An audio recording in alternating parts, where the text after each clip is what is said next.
Dear friends, welcome back to my channel Place Classes. Today in this video we will learn some useful sentences. Dear friends, आपका अपने channel place classes में स्वागत है। आज के video lecture में आप कुछ महत्वपूर्ण सेंटेंसों को, कुछ उपयोगी सेंटेंस को सीखेंगे, जिसमें 12 सेंटेंस हैं और 12 के 12 सेंटेंस बहुत ही महत्वपूर्ण हैं। इस वीडियो लेक्चर को देखने के बाद आपको ऐसा मालूम होगा कि ये सेंटेंस शायद मैं पहली बार सुना हूँ। तो डियर फ्रेंड्स, आपके सामने 12 सेंटेंस हैं और स्क्रीन पर आपको दिखाई दे रहा है, लिखा हुआ है सम यूजफुल सेंटेंसेस, मतलब कुछ उपयोगी वाक्यों। तो कुछ उपयोगी वाक्य हैं, 12 सेंटेंस हैं और बहुत ही बेहतरीन सेंटेंस हैं। इन सेंटेंसों को आप वीडियो को अंत तक देखिए, अभी आपको पता चलेगा कि कितने अच्छे और कितने बेहतरीन सेंटेंस हैं। तो आइए देर ना करते हुए आज की वीडियो शुरू करते हैं। डियर फ्रेंड्स, आपके सामने पहला सेंटेंस है, 7:05 हो जाए तो बुला देना। अब ऐसा सेंटेंस अक्सर आप बोलते हैं कि 4 बज जाएगा तो मुझे जगा देना, ठीक है। तो इस प्रकार से 7:05 हो जाए तो मुझे बुला देना। तो बुला देना, अगर इसको आपको इंग्लिश में बोलना है तो कैसे बोलेंगे? तो बोलेंगे इट्स से। सबसे पहले इट का यूज़ करेंगे, क्योंकि टाइम बताना और जहाँ भी टाइम का बताना होता है वहाँ इट का यूज़ किया जाता है। तो इट इज 7:05 तो लिखेंगे 5:07। 5:07। It is 5:07, then call me। बस आपको ऐसे बोलना है, It is 5:07, then call me। 7:05 हो जाए तो मुझे बुला देना, ठीक है। इस तरह से आपको करना है।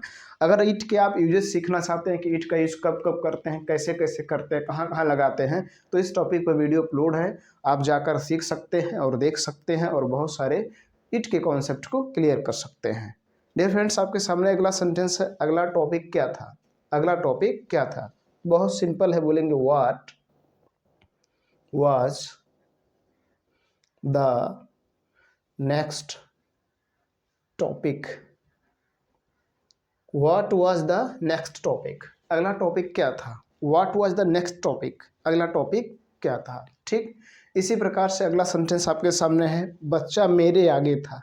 बच्चा मेरे आगे था तो बोलेंगे द किड was ahead। क्या बोलेंगे? ahead of me। ahead of me, जब कोई किसी के आगे होता है तो वहाँ ahead का यूज किया जाता है।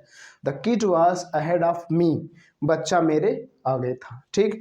इसी प्रकार से दूसरा सेंटेंस है, उसकी जिंदगी में खुशी नहीं है। उसकी जिंदगी में खुशी नहीं है तो बोलेंगे there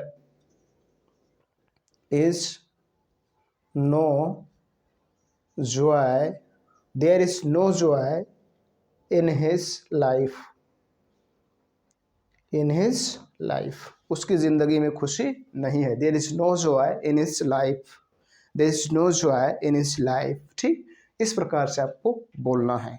डियर फ्रेंड्स, आपके जब सामने अगला सेंटेंस है, वहाँ जाने में जान का खतरा हो सकता है। ऐसा सेंटेंस आप बोलते रहते हैं, तो अगर इसको बोलना हो तो कैसे बोलेंगे? वहाँ जाने में जान का खतरा हो सकता है तो बोलेंगे there may be there may be danger to life in going there। there may be danger to life in going there, वहाँ जाने में जान का खतरा हो सकता है। there may be danger to life in going there। देखिए देयर यहाँ दो बार आए, एक ये और ये किए। ये देयर इंट्रोडक्टिव सब्जेक्ट का काम करता है, अर्थात यहाँ पर इसका कोई मीनिंग नहीं लिया जाएगा और इस देयर का मीनिंग लिया जाएगा वहाँ, इसलिए देयर का यूज है। तो there may be danger to life in going there, वहाँ जाने में जान का खतरा हो सकता है, ठीक। इसी प्रकार से अगला सेंटेंस देखेंगे।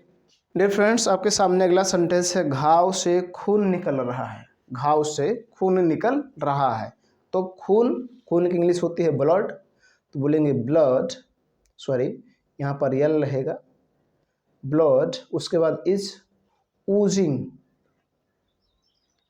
Blood is oozing. ये कॉन्टिन्यूस टेंस है, प्रेजेंट कॉन्टिन्यूस टेंस, इसलिए आईएनजी फॉर्म का यूज होगा। Blood is oozing from the wound, blood is Ojing from the wound, घाव से खून निकल रहा है। ठीक, इसी प्रकार से अगला सेंटेंस है, क्या आप हमसे सहमत हैं? क्या आप हमसे सहमत हैं? तो बोलेंगे do you agree, do you agree with us, do you agree with us, क्या आप हमसे सहमत हैं? Do agree with us, do you agree with us, क्या आप हमसे सहमत हैं? इसी प्रकार से अगला सेंटेंस को देखेंगे, तुम जब चाहो आ सकते हो, तुम जब चाहो आ सकते हो, तुम जब चाहो जा सकते हो, तुम जब चाहो खा सकते हो। इस प्रकार से ऐसे हजारों लाखों करोड़ों सेंटेंस को आप बोल सकते हैं। तो तुम जब चाहो, तो यहाँ बोलेंगे when, whenever you want, whenever you want you can come, whenever you want you can come, whenever you want you can eat, whenever you want you can go, whenever you want you can do, whenever you want you can write। इस प्रकार से लाखों करोड़ों sentence को आसानी से आप बोल सकते हैं। डियर फ्रेंड्स, आपके सामने अगला सेंटेंस है, देखेंगे। डियर फ्रेंड्स, अगला सेंटेंस है, आप देखेंगे, वो घर नहीं आ पाया। पाया कहीं भी आए तो वहां कुछ का यूज किया है, तो वो घर नहीं आ पाया तो बोलेंगे ही couldn't come home, he couldn't come home, वो घर नहीं आ पाया। he couldn't come home, he couldn't come home, वो घर नहीं आ पाया। ठीक, इसी प्रकार से अगला सेंटेंस है, क्या तुम मुझसे मिलना चाहोगे? क्या तुम मुझसे मिलना चाहोगे? तो यहाँ ऐसा आए चाहोगे या चाहोगी या चाहेंगे, तो वहाँ वुड लाइक टू का यूज किया जाता है, तो बोलेंगे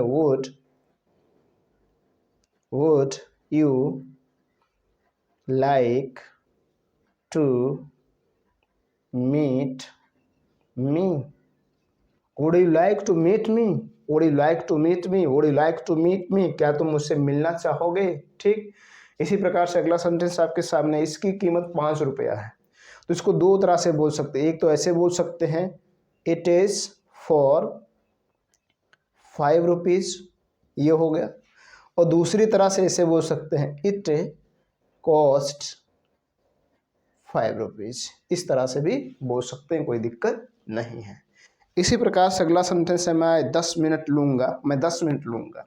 तो बोलेंगे आई विल टेक, समय लेने के लिए टेक का यूज किया जाता है, I will take 10 minutes, I will take 10 minutes, मैं 10 मिनट लूँगा, आई विल टेक 10 मिनट्स, मैं 10 मिनट लूँगा। ठीक, इस प्रकार से मैंने आपको 12 सेंटेंस बताए, जो कि बहुत बेहतरीन सेंटेंस थे।